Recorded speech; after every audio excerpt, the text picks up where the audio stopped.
सभी को जय मसीह, प्रेज द लॉर्ड। मैं आप सबका ब्रदर राजेश सुवेदिया आप सबों के बीच में फिर से एक वचन को लेकर आया हूँ और हम लोग सीखेंगे प्रमुख से वचन से कि क्या कहता है।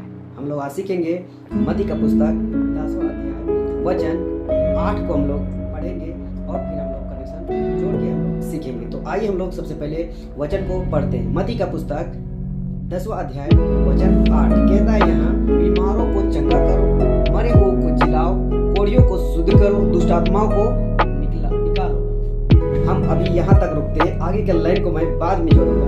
तो यहाँ क्या लिखता है? बीमारों को चंगा करो, मरे हुओं को जिलाओ, कोढ़ियों को शुद्ध करो, दुष्ट आत्माओं को निकालो। ये मरकुस का पुस्तक 17 का वचन को ध्यान से सुनना है। लिखता है, विश्वास करने वालों में ये चिन्ह होंगे। क्या चिन्ह होंगे? और किसको बोल रहा है? जो विश्वास करेगा। किसके ऊपर? यीशु मसीह के ऊपर। तो क्या चिन्ह होगा? तो यहाँ लिखता है चिन्ह होंगे कि वे मेरे नाम से दुष्ट आत्माओं को निकालेंगे, नई नई भाषा बोलेंगे, सांपों को उठा लेंगे। 18 है ना? सांपों को उठा लेंगे, यदि वे प्राण नाशक वस्तु भी पी जाए तो भी उसकी कुछ हानि ना होगी। वे बीमारों पर हाथ रखेंगे और चंगे हो जाएंगे। तो मरकुस 16:16 में क्या अधिकार दे रहा है? क्या दे रहा है? क्या चिन्ह दे रहा है? क्या छाप दे रहा है? और किसको दे रहा है? तो एक विश्वासी को दे रहा है ना? क्या दे रहा है? एक विश्वासी को दे रहा है ये सारे चिन्ह, जो कि यहाँ मत्ती का पुस्तक 10वां अध्याय वचन 8 में लिखता है कि बीमारों को चंगा करो, मरे हुओं को जिलाओ, कोढ़ियों को शुद्ध करो, दुष्ट आत्माओं को निकालो। अब इस वचन का आगे का लाइन को हमें समझना है एकदम ध्यानपूर्वक। तो मैं पढ़ने जा रहा हूँ इसका आगे का लाइन का। लिखता है, तुमने सेत में पाया है, सेत में वंडरफुल है ना? क्या लिखता है यहाँ? तुम सेत में पाए हो तो क्या करो? सेत में दो। अब यहाँ इंग्लिश ट्रांसलेशन क्या कहता है? आइए हम लोग चैप्टर 10 वर्स 8। यहाँ मैं सबसे लास्ट लाइन को मैं पढ़ूंगा, जो कि कनेक्ट करूंगा सेत में तुम पाए हो, सेत में दो। तो यहाँ लिखता है यहाँ, you received without paying, give without paying. वाह, क्या लिख रहा है? लिखता है कि यू रिसीवेड विदाउट पेइंग, पे करना है ना? मतलब तुम कोई भी कुछ तुम बिना चुकाए हुए तुमको क्या मिला है? ये चीज को मिला है। क्या मिला है? बीमारों को, दुष्ट आत्माओं को, है ना, और कोढ़ियों को और नाना प्रकार की इन सारी चीजों को कहा दिया है तुमको परमेश्वर ने बिना कीमत चुकाए दिया है। तो तुम क्या करो? बिना कीमत चुकाए तुम ही क्या करो? बिना कीमत। तो यहाँ लिखा है विदाउट गिव विदाउट पे। सोचिए मेरे ब्रदर, मेरे सिस्टर, मेरे भाइयों, मेरे बहनों, मसीहों, जितने भी पास्टर, प्रचारक, सेवक, रेवरेंड, बिशप, अपोस्तल, कुछ भी हो, मैं आप सबों से डायरेक्ट इस घड़ी में बात करना चाह रहा हूँ आप लोगों से। यहाँ सेत मेत की बात हो रही है, विदाउट पेइंग की बात हो रही है। तूने विदाउट पेइंग लिया है, विदाउट पेइंग तुमको देना है। अब आप सोचिए हो कि आप समझाना क्या चाहते हो, आप कहना क्या चाहते हो। तो ध्यान से सुनिए, अब मैं बात करने जा रहा हूँ ये वचन से। ये वचन आज लोग लुका छिपाए कर रहे हैं। ये वचन को लोग सिखाते नहीं है। जैसे एक सिक्का का 2 पहलू होता है ना? तो दोनों पहलू को देखा जाता है कि सिक्का ये 5 का है कि नहीं, 10 का है कि नहीं, 100 का है कि नहीं, 500 का है कि नहीं, 2000 का है कि नहीं। तो वैसे ही आज हम सबको भी कोई भी वचन को हमें दोनों पहलुओं को क्या करना पड़ेगा? देखना पड़ेगा कि वाकई में है कि नहीं। लेकिन आज इस वचन को क्या करते हैं?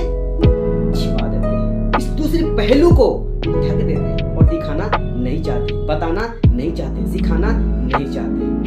आप बोलिएगा कि आप कहना क्या चाहते हो, तो आप ध्यान से सुनिए और गहरी बातें मैं बोलने जा रहा हूं। और ये बहुत लोगों को ठोकर भी लग सकती है, लेकिन ठोकर का लगना अवश्य है। अगर वो गलत है तो ठोकर लगना अवश्य है। तो देखिए यहाँ सेत मेत की बात है। आज देखिए क्या हो रहा है कि प्रार्थना के नाम पर पैसा मांगो, बीमारी हो, परेशानी हो, समस्या हो, नौकरी हो, बिजनेस हो, पवित्र आत्मा के नाम पर, अभिषेक के नाम पर, छुटकारा के नाम पर, है ना, चंगाई के नाम पर विभिन्न सारी बातों को लेकर क्या करते हैं?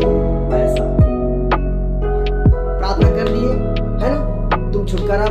गया, चंगाई मिल गया, पैसा, बिना पैसा का कुछ काम नहीं करते। लेकिन परमेश्वर का वचन यहाँ कहता है कि तुम सेत मेत में पाए हो, सेत मेत में दो।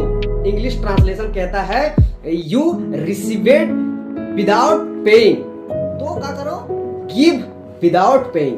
आप बिना कीमत चुकाए पाए हो तो बिना कीमत चुकाए आपको देना है। अब बोलोगे कि हमको क्या करना पड़ता है, हमको भी सीखने के लिए कहीं से हमको पैसा लगता है, बाइबल कॉलेज गए, यहाँ गए, वहां गए। अब मैं बताना चाहूंगा कि देखिए आप कहां से सीख के आए हो, किससे सीख के आए हो, क्या आपको किसी ने सिखाया तो ये पैसा क्यों पे किए? चिन्ह चमत्कार, चंगाई, अभिषेक, पवित्र आत्मा को देना, है ना, विभिन्न प्रकार के। आप कहां सीख के आए हो, किससे सीख के आए हो? क्या ऐसी क्वेश्चन को आपने उनसे किया? नहीं किया। क्यों नहीं किया? आप गलत जगह से गलत चीज चमत्कार की लेके आए हो आपके अंदर, और वो है लूसीफर का, वो है दुष्ट आत्मा का चीज चमत्कार। अगर यदि आप अगर सही हो तो यहाँ जिस तरीके से प्रभु यीशु मसीह ने अथॉरिटी दिया है, अधिकार दिया है, एक विश्वासी में ये चिन्ह चमत्कार ऑब्वियसली होगा। लेकिन सिर्फ चिन्ह और चमत्कार सिर्फ ही नहीं, आपका काम होना चाहिए। क्योंकि फर्स्ट सेंचुरी कलीसिया में हम देखते हैं कि चिन्ह चमत्कार दिखाते थे लेकिन परमेश्वर के काम को भी करते थे। यीशु मसीह चिन्ह चमत्कार किए, लेकिन उसका सिर्फ चिन्ह चमत्कार नहीं, बहुत सारी अद्भुत काम को भी, आंखें खोल देने वाली काम को भी उन्होंने किया। तो आपका काम क्या है? सिर्फ चिन्ह चमत्कार दिखाना? बिल्कुल नहीं। आपको काम दिखाना है, चेला बनाना है, फल लाना है, लोगों को तैयार करना है, एजुकेट करना है, गलत शिक्षा से बचाना है। लेकिन आप क्या कर रहे हैं? खुद गलत शिक्षा में, और आप इसीलिए लूसीफर के एजेंडे हो, लूसीफर के चेले हो। इसीलिए आप क्या कर रहे हो?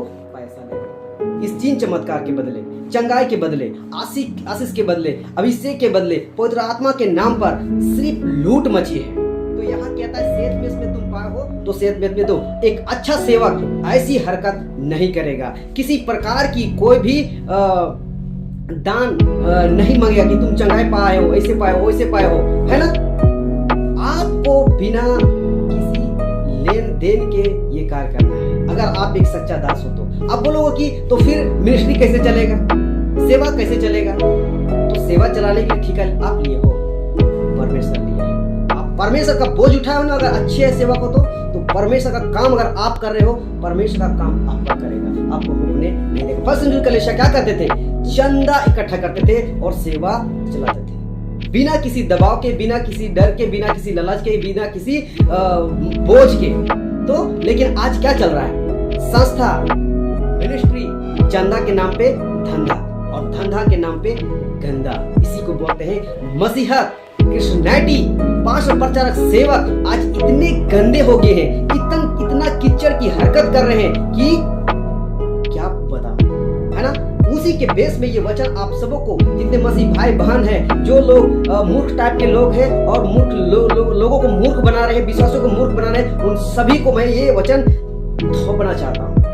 थोप नहीं रहा हूँ, ये बातें सत्य है। इस बात को आपको समझना है कि प्रभु यीशु मसीह ने ये अधिकार दिया है। मत्थयू चैप्टर 10 वर्स 8, मरकुस 16 अध्याय का 16, 17, 18 ये अधिकार दिया है। अब देखिए और वचनों को मैं कनेक्ट करने जा रहा हूं, है ना। मत्ती का पुस्तक 21 अध्याय वचन 12 को हम देखेंगे कि यहाँ पे यीशु मसीह ने क्या क्या किया। जिन लोगों ने ऐसे हरकत कर रहे थे, यीशु ने परमेश्वर के मंदिर में जाकर उन सब को जो मंदिर में लेन देन कर रहे थे निकाल दिया, और सरफराओं के कीड़े और कबूतर बेचने वालों की चौकियां उलट दी। 13 वचन, और उनसे कहा, लिखा है, मेरा घर प्रार्थना का घर कहलाएगा, परंतु तुम उसे डाकों की खो बना दिए हो। सोचिए।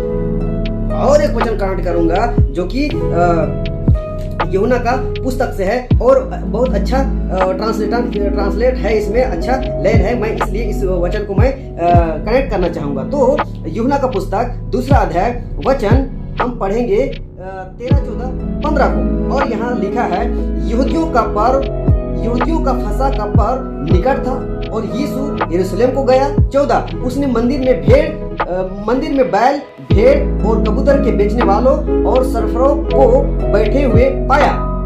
15 तब उसने रस्सियों को कोड़ा बनाकर सब भेड़ों और बैलों को मंदिर से निकाल दिया और सरफरों के पैसे बिखेर दिए और पीड़ों को उलट दिए। वचन 16 और कबूतर बेचने वालों से कहा, इन्हें यहाँ से ले जाओ, मेरे पिता के घर को व्यापार का घर मत बनाओ। वाह, सोच सकते हैं कैसी बातें कर रहे परमेश्वर, कैसी बातें कर रहे हैं यीशु मसीह। सोचिए आज संस्थाएं, मिनिस्ट्री, परमेश्वर के दास जिसको बोलते हैं पास्टर, प्रचारक, सेवक, रेबरेंड, अपोस्तल, बिशप, इन सारी लोगों ने क्या बना दिया है? व्यापार का घर बना दिया संस्था। लेकिन यीशु मसीह जब इस जगत में था उस समय डांटा। ये वचन आज भी आपको डांट रहा है, ये वचन हमको आज भी डांट रहा है। हमें व्यापार का घर नहीं बनाना है, बिजनेस का घर नहीं बनाना है, हमें घर बनाना है परमेश्वर के राज्य के लिए, परमेश्वर का काम करना है। मेरे प्रियो, ये मत्ती का पुस्तक 10वां अध्याय वचन 8 को याद रखिए कि सेत में तुम पाए हो, सेत में दो। अगर आपको मिनिस्ट्री चलाना है, सेवा करना है, परमेश्वर आपको पूर्ति करेगा, परमेश्वर आपको चलाएगा, परमेश्वर लोगों को अगुवाई करेगा कि किसको कितना देना है, कैसे देना है, जो किसी प्रकार का किसी के ऊपर बोझ ना पड़े और सरल तरीके से परमेश्वर का काम पूरा हो। फर्स्ट सेंचुरी कलेशिया में ऐसी हरकत नहीं थी। चमत्कार के नाम पे लूट मची नहीं थी, अभिषेक के नाम पे लूट नहीं मची थी, गंदगी नहीं फैली थी, कीचड़ नहीं थी, है ना, और अच्छे से काम हो रहा था। लेकिन जैसे जैसे आगे बढ़ा, कीचड़ फैलते गया, गंदगी फैलते गया, उसी की बेस में पौलुस भी डांट लगाते गया। आज इन सारी वचन आज हम सब पे लागू होती है और ये डांट मसीह मंथन वर्ल्ड ग्रुप ने ये पीड़ा उठाई है, जिसका डायरेक्टर और फाउंडर पास्टर डैनियल राज है। आज बहुत सारे बड़े बड़े मिनिस्ट्री संस्थाएं, पास्टर, प्रचारक, सेवक को आज चुभ रही है, हजम नहीं हो रही है। क्यों? क्योंकि उन लोगों के लिए एक बहुत बड़ा डांट है और लोग उसको आज इग्नोर कर रहे हैं, उसको आज विरोध कर रहे हैं, उसको आज दूसरे नजर से देख रहे हैं। मेरे प्रियो, आज इसी वक्त, इसी घड़ी आप नहीं सुधरोगे और मर जाओगे तो हो सकता है आप नहीं जा सकते। लेकिन आप सबों से निवेदन है, आप सबों के लिए मैं दुआ करता हूं और प्रार्थना करता हूं कि आप सब बचे और हम सब स्वर्ग में मिले। आप ऐसी हरकत से बचे, ऐसे कामों से बचे, ऐसे लूसीफर के कामों से बचे जो कि आगे का ठोकर का कारण बन सकते हैं। मेरे प्रियो, आई होप ये वचन आप सबों को समझ में आएगा। सो आप सब फेसबुक में देख रहे हैं, यूट्यूब में देख रहे हैं, इंस्टाग्राम में देख रहे हैं, आप सभी में फॉलो करें, लाइक करें, सब्सक्राइब करें और दूसरों तक शेयर करें। जय मसीह, praise the lord, god bless you.